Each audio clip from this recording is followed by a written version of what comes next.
Track 12, Unit 3, pages 36 and 37. Activities 2 and 4. Hi, Sari. Can I ask you some questions? Sure, I'm free at the moment. Do you enjoy school? Well, to be honest, not really. I feel guilty because my mom is a teacher, but I think it's boring. Do you like learning new things? Oh yes, I do. Just not at school. I watch videos online and they teach me how to draw. What's your favorite subject? Probably art because I love creativity. Some of my friends hate it, which is really strange to me. Have you ever thought about going to university? Yeah, but I don't know if I want to. My parents are desperate for me to go, though. Have you ever dreamed about what you will do for a career when you are older? I want to be an illustrator or graphic designer. Thanks for your time. You're welcome. Hi, Sean. Can I ask you some questions? Sure, okay. Do you enjoy school? I love it. I know that's not a cool thing to say, but I don't care. I'm puzzled why anyone doesn't enjoy it. Do you like learning new things? Yes, it's a passion of mine. There's nothing like learning a new skill or piece of knowledge. What's your favorite subject? It used to be math, but nowadays I'm really interested in science. Just don't tell my math teacher. Awkward. Have you ever thought about going to university? Yes, definitely. I'm going to study engineering. Have you ever dreamed about what you will do for a career when you are older? I think I'll be an engineer or an architect. Thanks for your time. My pleasure. Hi, Nikki. Can I ask you some questions? Okay. Do you enjoy school? It's okay, I guess. Do you like learning new things? I don't mind. It's cool if it happens, but I'm not ashamed to say it's not my main interest. What's your favorite subject? I quite like English. The teacher is really nice. Have you ever thought about going to university? Yes, I suppose I'll go, but I have a lot of time to decide. Have you ever dreamed about what you will do for a career when you are older? I'm not sure yet. I don't want to decide too early and get stuck doing something I don't like. Thanks for your time. No worries. Track 13, Unit 3, page 38. Activity 6. What do you do if you forget what to say during your presentation? Okay, so the first piece of advice so that you don't forget what to say in a presentation is be totally prepared. You do not want to be preparing the night before because guess what? You'll probably forget something. Unless you're a genius. You probably are not even watching this if you are a genius. But if you're like anybody else, and if you're like me, for example, I cannot prepare the night before because I'm not going to be able to do well. If you don't want to do well in your presentation, prepare the night before. Guaranteed you'll forget everything. Okay, the second thing is, now what if you really do forget in the middle of your presentation? Do not tell them you forgot. Do not let on that you have forgotten anything. Because during the presentation, you are in control of that time. You're in control of yourself as well. So don't let on that you forgot anything. And also, you don't want to say, oh, I'm just going to skip that part. Because people are going to know you either forgot it or you somehow messed up. Or why isn't that important? I want to know what it is. Your teachers are going to see that and go, they probably didn't know what they're talking about. They probably forgot. Okay, and finally, this is a kind of a little presentation remembering trick that I always use. Okay, not that I always use because I'm really prepared, right? But this is a really great trick for those times when you just suddenly go, I have no idea what to say.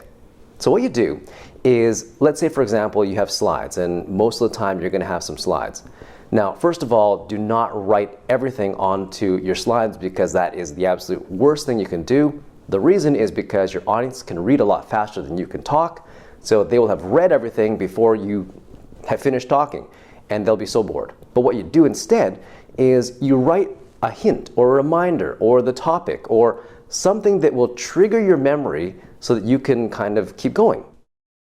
Track 14, Unit 3, page 39. Activity 11.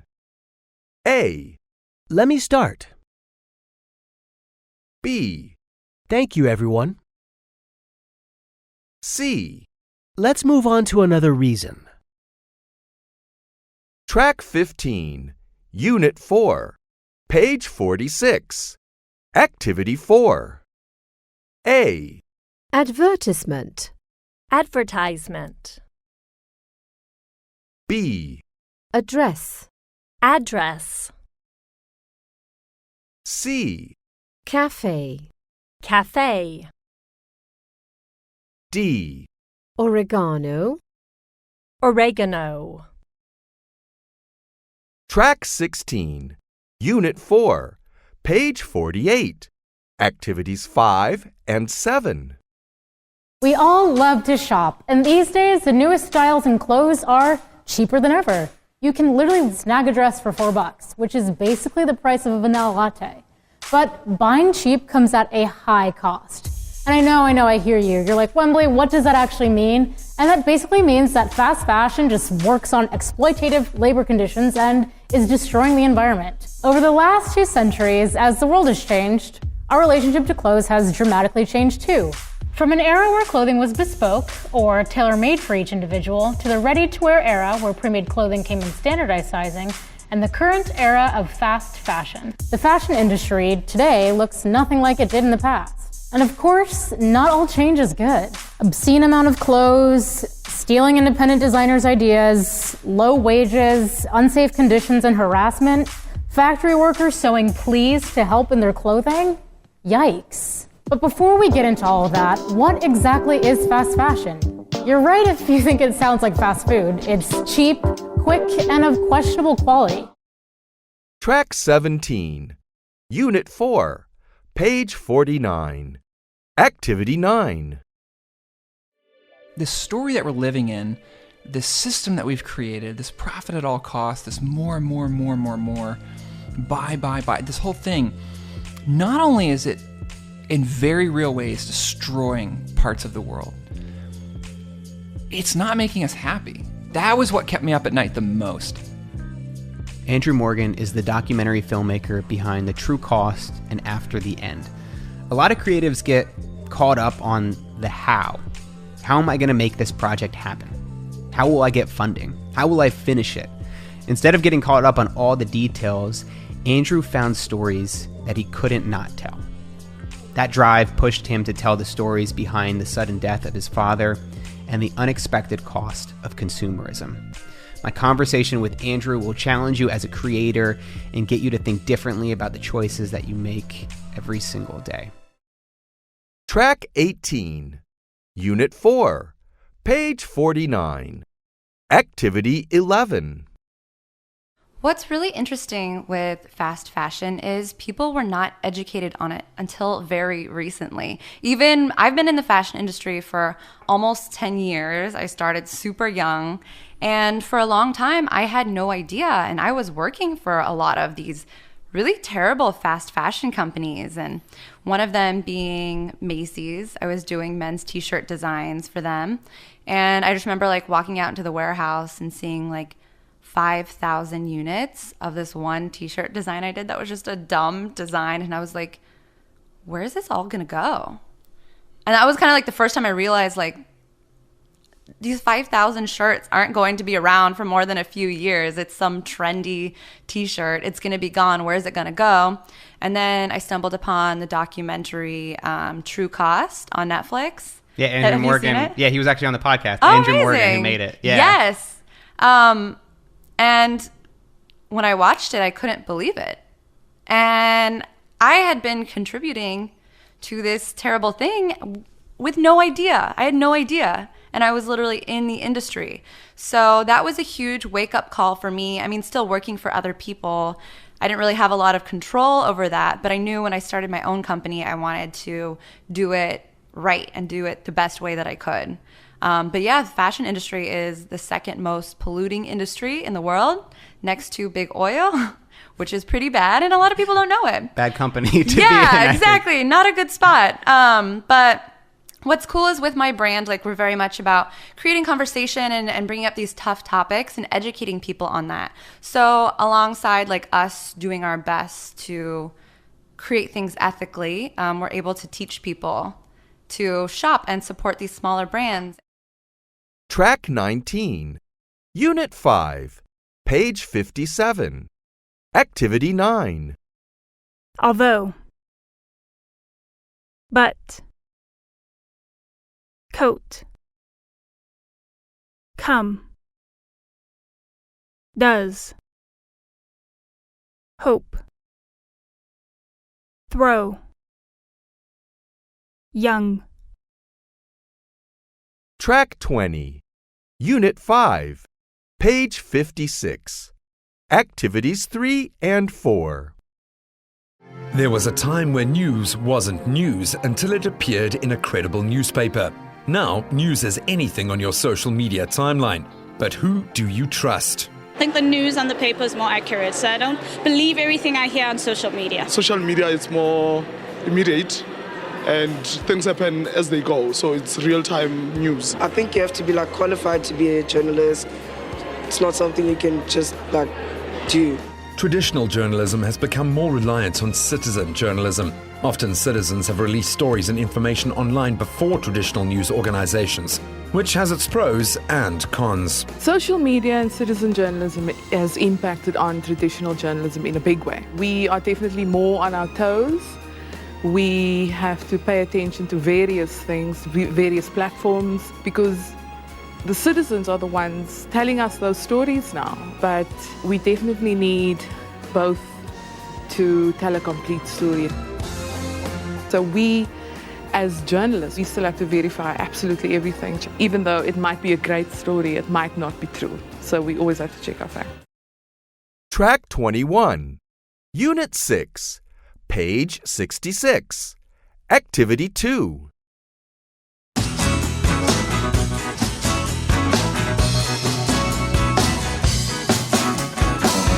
On March 31, 1989, people on the outskirts of London saw a flying saucer descending on their city. When it finally landed, the police were called to take care of the aliens.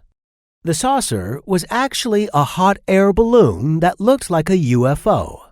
Richard Branson, the man who designed and built the balloon, wanted his balloon to land in London's Hyde Park on April 1st. However, his plan did not work as he expected. On April 1st, 1976, Patrick Moore, an astronomer, announced on BBC that at 9:47 a.m., the planet Pluto would pass behind Jupiter.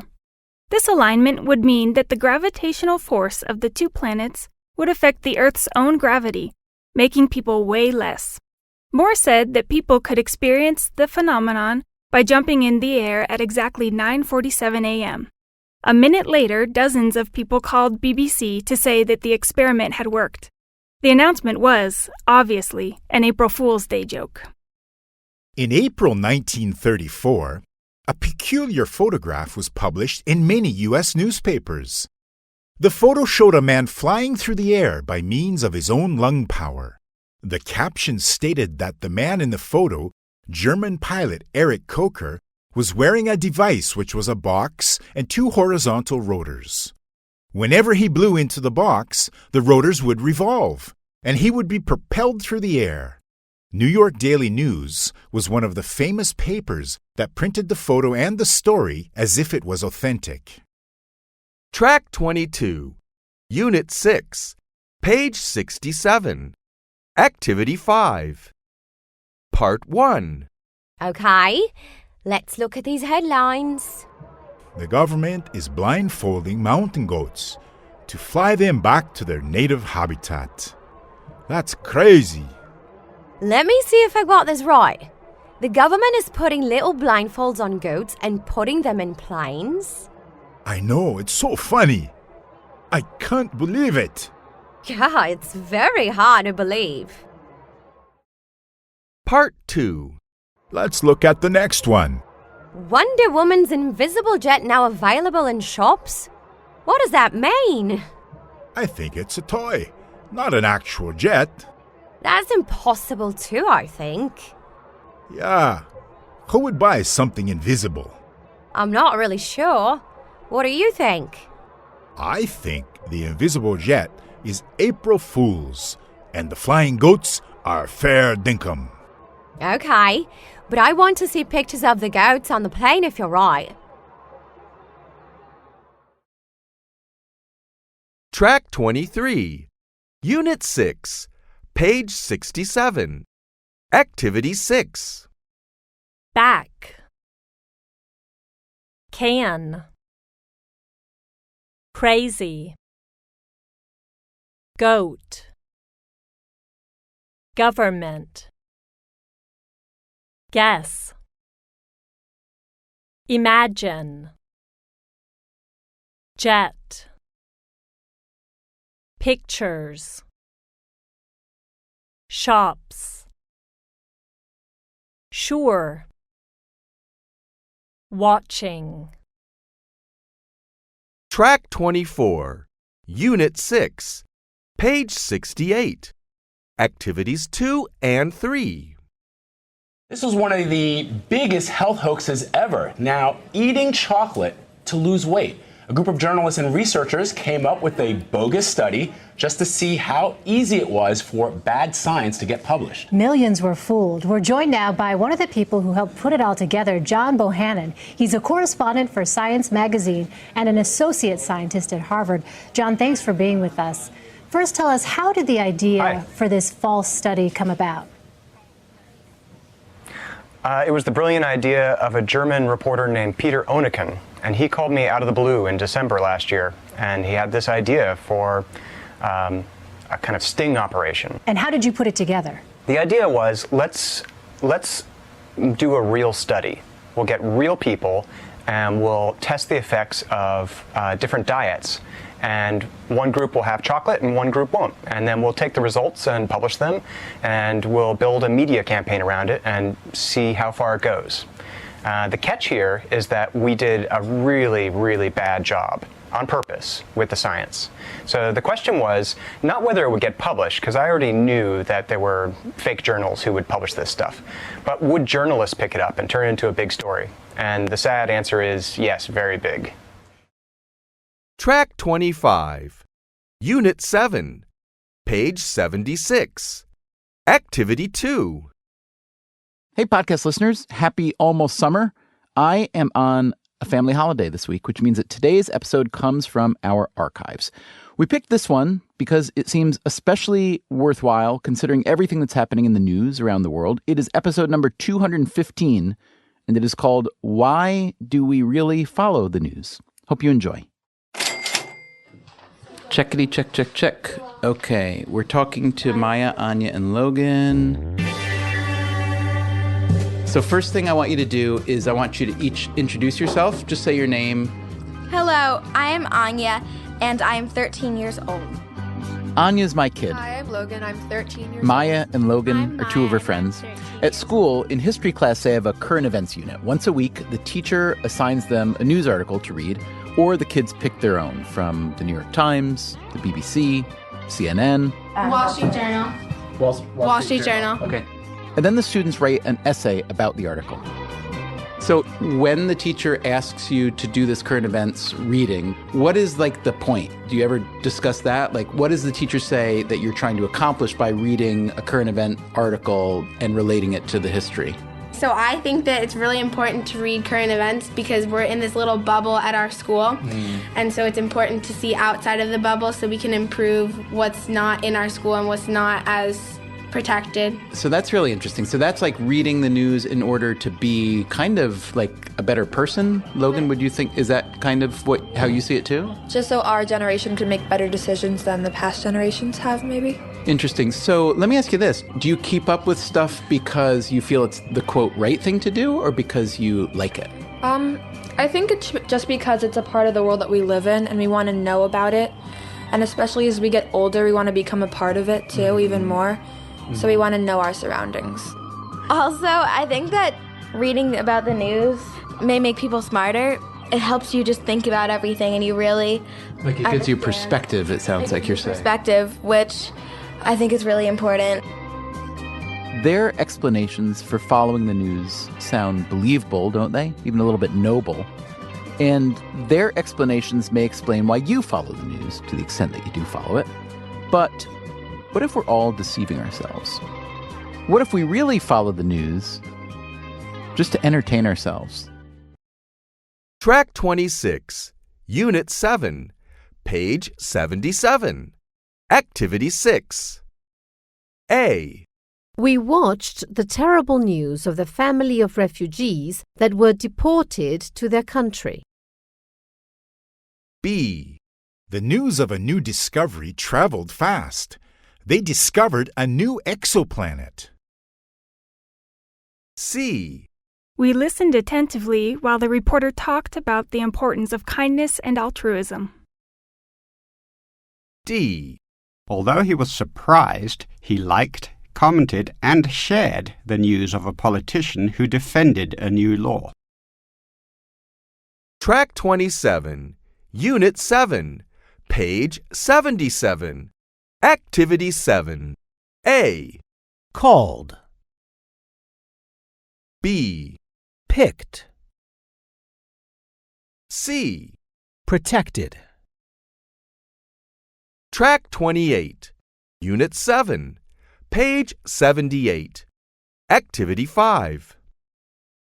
Well, podcasts, if you aren't listening to one, chances are you have friends who swear by one. Oh, yeah. In fact, 50% of American households are fans of them. This week, the Podfest Expo is in Orlando, bringing some of the most recognizable names in podcasting to Central Florida. And among those is Pat Flynn, the host of Smart Passive Income. Thank you so much for joining us. Thank you for having me. So we were just saying in the commercial break, we have so many questions. We're just ready to jump in. Let's do it. All right. So Candace, you have your own podcast. Well, yes, we kind of do with News 6. We'll get to that in a second. But let's talk to you. I mean, how long have you been doing this? You said you did this, 10 years ago? I've been podcasting since July 2010, and it actually took me 3 times to record my first episode because it's kind of a scary thing to talk to a microphone alone in your office. But after I finally did it, now I have over 65 million downloads, 5 different podcasts, 1,300 episodes recorded. Wow. So I know a few things about this space. So when you first started 10 years ago, you said in your office talking by yourself into a microphone, did you imagine that podcasting would become what it is today? I did not, although I knew the power of podcasting because it was actually a podcast that actually changed my life. I was laid off from the architecture industry in 2008, and I discovered this podcast about starting your own online business. And I fell in love with that podcast and the hosts, and I followed their directions, and I started my own business. And as a result of that, I always knew I wanted to start my own too, so I could sort of pay it forward. Track 29, Unit 8, page 85. Activity 8. It was always there in the background. Track 30, Unit 8, page 85. Activity 9. Airport. Art gallery. Bedroom. Bookshop. Car park. Supermarket. Track 31, Unit 8, pages 86 and 87. Activities 3 and 4. The past couple of weeks are showing once again just how tough the business of news is right now, with layoffs by digital upstarts and by the country's largest newspaper chain, Gannett. BuzzFeed laid off 15% of its staff, while the Huffington Post and Yahoo News cut hundreds of jobs under their new owner, Verizon. Many are more worried that a hedge fund-backed group known for gutting newsrooms might buy Gannett. That would potentially be an even bigger hit to local news coverage nationwide.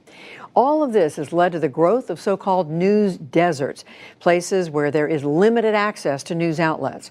For a look at the fallout from all this, we're joined now by Steve Cavendish. He's editor of the Nashville Banner, and Penny Abernathy of the University of North Carolina. She's written a major report about the shrinking of local news organizations and how it increases our country's political polarization. Welcome to both of you. Thank you for joining us. Steve Cavendish, I'm going to start with you. You wrote the other day that what's going on right now for journalists is a bloodbath. Is it really that bad? So over the last couple of decades, we've seen journalism jobs around the country be cleaved off at a rate like either coal miners or steel workers or fishermen. Journalism has had revenue problems for years, and we're starting to see as print is really sort of wiped out, that the conversion over to digital for many of these properties, many of these newspapers, just isn't the same. And so we're seeing with it a lot of jobs lost. Penny Abernathy, you agree it's that bad? And if so, what's driving this? Well, I think there are two things we need to look at. One is the total loss of newspapers, because newspapers are often the prime, if not the sole source of news and information, especially in small and mid-sized communities. But there's also the equally troubling situation that we have with the surviving newspapers, where we've lost more than half of the newspaper newsroom journalists that we had just in 2008. We're calling that the rise of the ghost newspaper, in which papers are basically shells of their former selves. And as Steve suggests, it's being driven by a couple of things. One is the rapid decline of advertising, especially print advertising, and the inability of news organizations to make up for that in any kind of digital revenue, be that subscription revenue, be that advertising revenue. Track 32. Unit 8, page 89. Activity 4. Norway has become the first country in the world to shut down its FM radio network. The country will soon complete the switch to a vastly cheaper and more reliable digital radio known as DAB. The change is inevitable, and Norway's made history by being the first country to adopt it. But as usual, not everyone is excited about stepping boldly into the future. Across Norway, many of the country's 3 million radio listeners will be forced to switch off or make a change. That's because by the end of the year, all of the FM radio masts will be shut down, starting with this one in the Norland province. The antenna at the top is for the TV, and then it's analog and digital radio. Officials argue that Norway's mountains and valleys interfere more with the FM analog signal than digital. That means more transmitters are needed, making it around 8 times more expensive to maintain. Track 33, Unit 8, page 89. Activity 5. On January 11th at 11:11 a.m., Norway began shutting down its FM radio for good. They're the first country in the world to get rid of FM broadcasting in favor of going digital. We had this kind of a skipped heartbeat. We have been working towards this moment for so long. That's Jon Braunæs. I am the head of the largest radio channel in Norway. NRK is Norway's public broadcaster and the largest media organization in the country. And when it finally happened, we were not really sure if we were to celebrate or just be nostalgic for the old days, even we who have been working for digital radio for so many years. NRK has been running the switchover process for the government. Now, FM radio and digital audio broadcasting, known as DAB, have existed side by side in Norway since 1995. But officials at the Ministry of Culture decided that the time had finally come to say goodbye to the older transmission. So what was the thinking behind this move? This move comes about because we have to recognize that radio can't stand alone as the sole analog medium of the modern world. We already feel the great competition from all the other media platforms, from new kinds of television, from the internet, of course. So we need to make sure that radio is still relevant and still available for people. So let's say I'm using digital radio. As a user, what would I experience that way that I wouldn't experience just by listening to regular old FM radio? Well, first of all, you'll have a lot more options. As you interviewed me, I'm sitting in my kitchen at home in a suburb outside of Oslo. And Oslo is Norway's capital, so we had a lot of FM radio here. I could find perhaps 10 stations, 3 from the NRK, who I work for, a couple of commercials, national stations, and local radio. When I can put on my DAB service, I get 67. Track 34, Unit 8, page 89. Activity 6. On January 11th at 11:11 a.m., Norway began shutting down its FM radio for good. They're the first country in the world to get rid of FM broadcasting in favor of going digital. We had this kind of a skipped heartbeat.